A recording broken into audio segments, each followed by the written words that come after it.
Gaur arratsalderako sehaskak eta azterketak euskaraz taldeak elkarretaratzeak deitu dituzte azterketak euskaraz egiteko eskubidea bermatzea eskatzeko. Arratsaldeon guztioi, horixe dugu gaurko albiste nagusia, baina beti bezala hurrengo minutuetan gai hauei ere tartetxo bat eskainiko diegu. Ezpeletan polemika sortu da Etxepello enpresak Ezpela marka arena izatea eskatu ondoren. Eta kulturaren arloan Gernika ikuskizunari buruzko xehetasun guztiak ezagutuko ditugu.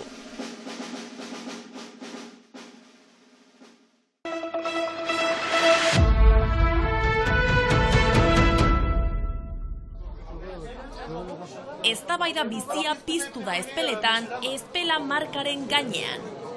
Etxepello taldearen jabeak Ezpela marka arena izateko eskaera egin zuen aurreko maiatzan. Eta eskaera onartua izan zen. Gertaera horren aurrean, hainbat herritar eta merkatari haserrea azaldu ziren. Lekua unitzetan erabiltzen baita izen hori, eta haien ustez herriaren ondarearen parte delako. Polemika honek goia jo zuen abenduaren 31an. Ezpeletako Etxepello dendan Ezpela ez da salgai tindatzeak agertu zirenean. Orain elkarretaratzea egin dute 70 langile baino gehiagorekin. Salgune bat, tagatua izan da, eta importantea zen, Pierrentzat gure mintzatzeko, importantea zen, eta bergenuke elkartasuna bai. Bertan enpresariak ezagutzera eman du marka izen bera duen kultura elkartearen esku utzi nahi duela. Aujourd'hui, je n'ai plus envie d'exploiter cette marque à des fins purement commerciales. Erabaki honen atzean ez daude soilik interes komertzialak, dio. Gehiegi errespetatzen ditut Euskal Herriko kulturaren parte diren gauzak horrelako zerbait egiteko. Horregatik, hausnarketa baten ondoren erabaki dut marka elkarteari eskaintzea. Elkarteak bere aldetik proposamena ongi aztertu eta gogoetari ekingo diotela adierazi du.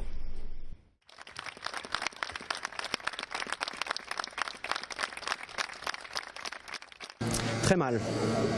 Très mal. La violence des propos, peut-être, comme je l'ai indiqué dans un article... Agitgaizki pasa dut bereziki azken aste hauetan sare sozialen bidez jasotako kritikekin, gehitu du.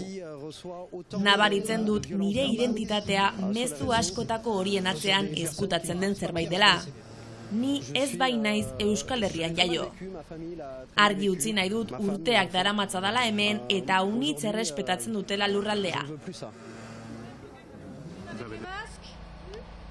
Langileentzat ere ez da egoera erraza izan. Hainitza aipatzen da ere eta pixka bat, beldur pixka bat izan da, alere, zeren eta joan den urtean, gauza horregatik, saltzaile bat izan da, norbait jinda bere insultatzera eta problematik ukan dituko. Orain, koronavirusaren egoerak hobera egiten duenean, ate irekiak antolatu nahi dituzte kontserbategian, ezpeletarrek ongi ezagutu dezaten enpresa.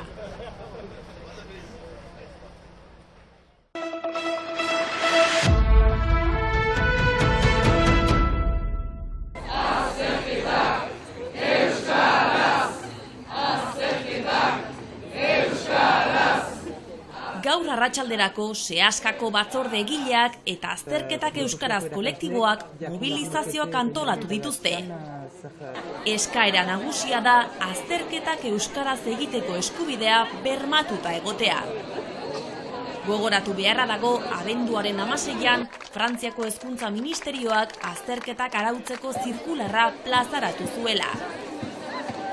Bertan, naiz eta baxoaren azterketaren frogak euskaraz egiteko aurreikuspena egon, ez dira zalantza guztiak argitu. Berezitasuneko probak gero eta hurbilago daude, martxoaren 14ean izango dira eta. Egoera honetan, oraindik ikasleek ez dakite ziur azterketa guztiak euskaraz egiteko aukera izango duten. Eta ez da baxoa bakarrik. Ziurgabetasuna ere nagusi da kolegiotik lizeora igarotzeko gazteek egin behar duten brebetan. Egoera hau salatzeko elkarretaratzeak egongo dira arratsaldeko 6:30 Baionan, Doniban Eloizunen, Kanbon eta Donapaleun.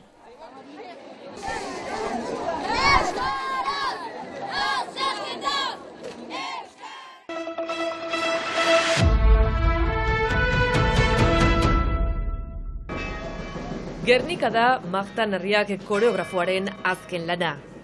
Bilaka kolektiboarekin batera egindu ikuskizuna eta ostiralean estreinatuko da Baionan. Véritable source d'inspiration d'avoir passé 6 ans dans un pays. Inspirazioa izan da niretzat Gerlandakoen herrialde batean bizitakoa. Oso ankerra da bombardaketa esperimentalak ere bai Gernikan pasatzen bezalaxe. Était Guernica à l'époque.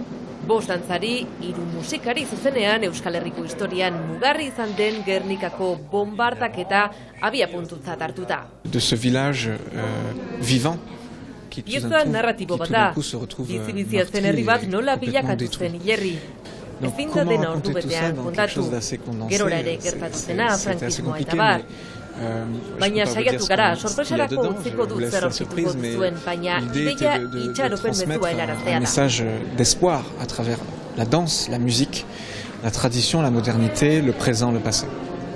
Dantza, musika, tradizioa, modernitatea, oraina eta iragana. Bilaka kolektiboak proposatu zion Marta Narriaki elkarrekin lan egitea, Israelen 6 urte lanean pasa eta gero Euskal Herrira itzuli zenean.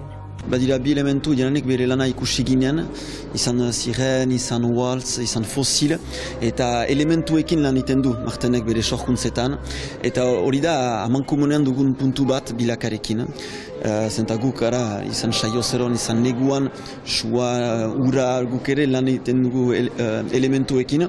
Eta bada, guk gure sorkuntzat kolektiboki sortzen ditugu, baina ere gure proiektuan gogoa dugu kolaboratzea ara beste artista batzuekin. Eta Martenek egin du bere bizipena koreografikoa Israelen, eta unat sartzerakoan gure bere eskole kulturarekiko ikuspegia biziki interesgarria irutzen zaigun.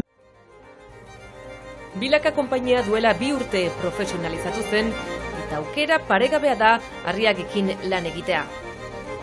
Artur Barat, Zibel Damestoi, Joritz Galarraga, Oian Indart eta Aimar Rodriozola dantzan. Patxi Amulet, Xabi Etxeberri eta Estefan Gagan musikari. Topaketa izan musikala, koreografikoa, ala humanoa izanki, bai ekarri dizkigula Martenek bere kolore batzuk, bere piezak eraikitzeko manerak, eta jada ekarriak izan girela bai gure materiala lantzera, bai eta berea, gehiago garaikidea, eta bai badirela bere piezetan presentzia eta joko momentu batzuk, aski naturalki jindirenak, berak ere jakin baitizkigu ekartzen, eta bai lantzen duela erranduen poesia hori, humorea, baina manera aski finean, eta bai guretzat berria bezain aski naturalki gindela erranen nuke beraz. Que j'ai l'habitude dans mon travail. Ohitura dut nire lanak teatralizatzeko, musikaren, jantziaren eta dekoratuen bidez ere, oso minimalista hori bai. Souvent minimaliste. Guretako garrantzitsua da Bilakaren proiektuaren hastapenetik zuzenezko musika bada holtza gainean, eta horrek ekartzen du beste dimentsio bat ikusarriei, eta beraz berak Marteni gustatu izatzaion hori, beste dimentsio hori izaitea, eta galiten du lan gehiago eta joan etorri gehiago, baina uste dut emaitzan nabari dela beste dimentsio hori hor dagoenean. Gernika ikuskizuna urtarrilaren 14-tik 16 izanen da ikusgai Baionako antzokian, ostean, Iruñera eta Barakaldora joanen dira, baita Molde Masam eta Arkasunera ere.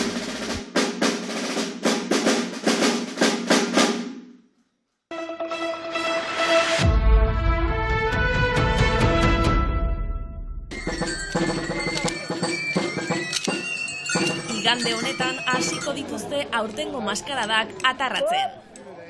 Apirilaren 17 arte luzatuko dira eta guztira Zuberoako 12 herri bisitatuko dituzte. Guk astelenean ekarriko dizkizuegu noski irudirik onenak. Bitartean prestatzen joateko 2020ko irudiekin utziko zaituztegu. Gu igande goizean itzuliko gara astekariarekin, ikus-entzuleok ordurarte.